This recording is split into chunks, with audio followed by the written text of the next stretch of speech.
저 이름이 잘못 나왔는데 저는 김용삼이라고 합니다. 여러 어르신들 모시고 이렇게 이승만 대통령의 이 산업적 측면에 관해서 말씀을 드리게 돼서 저는 개인적으로 좀 영광으로 생각을 합니다. 저는 이승만 대통령에서 제가 이제 관심을 갖기 시작한 거는 저희 아버지 때문인데요. 아버지가 2000년도에 돌아가셨는데 아버지 고향이 황해도 안항입니다. 그래서 저는 이제 실향민의 아들이고 고향이 어디냐 이렇게 물어보면 저는 고향이 없습니다 이렇게 물어봅니다. 아버지 고향은 황해도 안항이고 저는 청주에서 났고 학교는 대전에서 다니다가 직장생활은 서울에서 하고 이러다 보니까 대한민국을 떠돌면서 살다 보니까 제 고향이 좀 없어져 버렸습니다. 고향이 없기 때문에 좀 생각들이 좀 자유로울 수 있었던 것 같고요. 아버지께서 해방 때 이야기, 그 다음에 6.25 때 이야기를 많이 해주셨습니다. 왜냐하면 아버지가 고향이 황해도 안항인데 젊었던 시절에 만주 봉천으로 유학을 가서 그 당시에 신문명이라고 하는 이 자동차 학교에서 공부를 하셨답니다. 그래서 학교를 마치고 평양에 와서 자동차 정비 공장을 하셨는데 자동차 학교가 만주 봉천에 있었답니다. 그래서 봉천에 있던 만주 군관학교에 있는 한국 사람들하고도 굉장히 좀 교분이 있으셨고 그래서 이한림 장군 이런 분들을 잘 아시고 그래서 나중에 여쭤보니까 만주 봉천에서 같이 빼발 맞았다고 이런 말씀을 좀 하셨습니다. 그래서 제가 대학교 다니던 시절에 광주 사태가 일어난 후였습니다. 굉장히 좀 어수선하고 매일 대학생들 데모하고 양키들 물러가라 이런 데모들도 하고 이 대학 사회가 굉장히 급진적으로 작용하려는 그런 시기였는데요. 저는 6.25도 체험을 못 해봤고 그러다 보니까 공산주의가 나쁘긴 나쁜 것 같은데 학교에서도 나쁘다고 배우긴 배웠는데 도대체 뭐 때문에 나쁜지 사실 잘 몰랐습니다. 도대체 왜 자꾸 나쁘다고 하는 건지 이유를 확실하게 얘기해줘야 저희가 알 텐데 그런 적나라한 체험이 없으니까 그냥 피상적으로만 알고 있었는데요.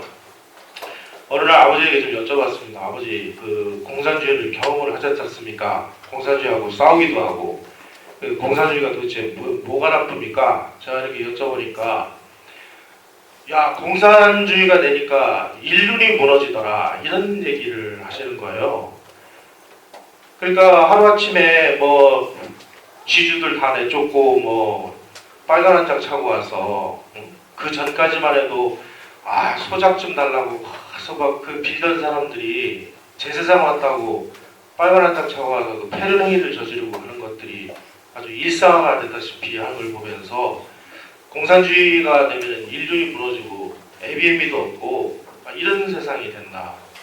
제가 그 얘기를 또 그때부터 참 공부를 좀 다시 하게 됐고요.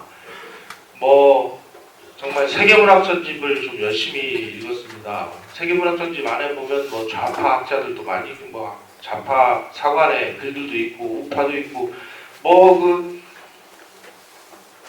세계문학 전집을 정말 한 100권을 다 읽고 나니까 그 이후로부터는 정말 한국 사회의 좌파나 이 진보적 학자라고 쓴 사람들이 써내는 글이나 책들이 너무나 엉터리가 많은 거예요.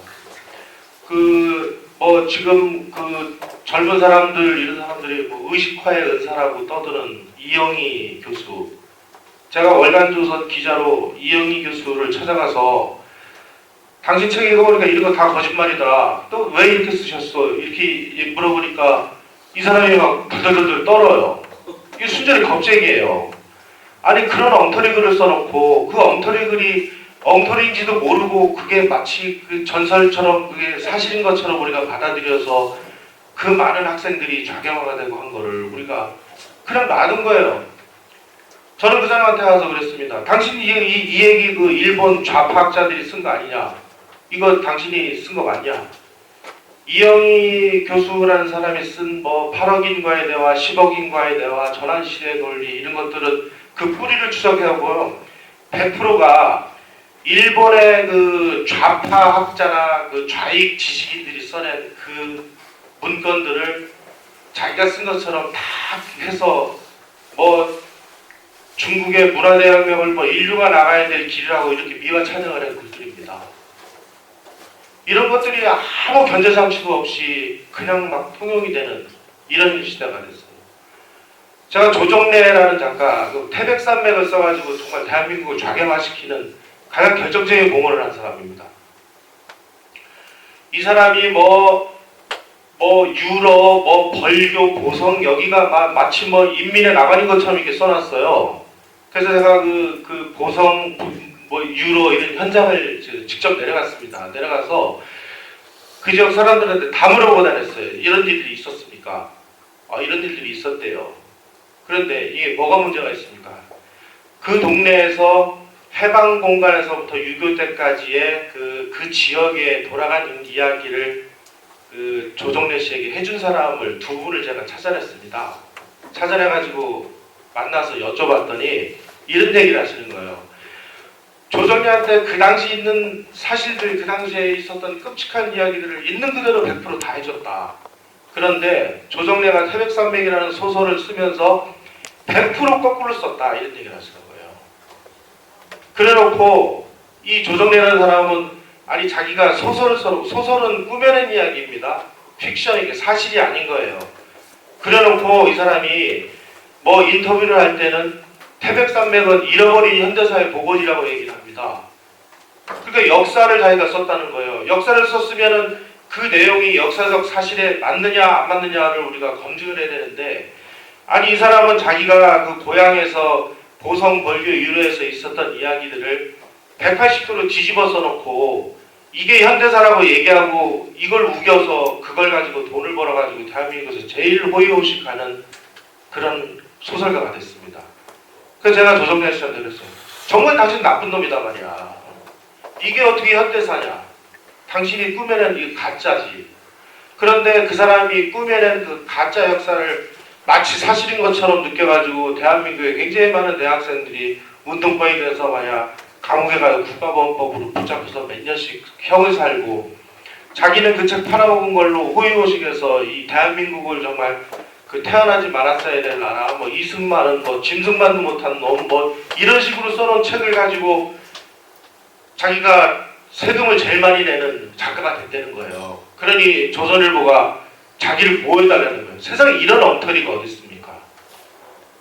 그래서 야, 이거 진짜 안 되겠다. 도대체 우리가 살아온 이 역사를 우리도 모르고 저런 식으로 다 그냥 허위 기만해서 이 나라를 엉망진창의 나라를 만들어낸 이 사람들이 도대체 뭐하는 놈들이냐.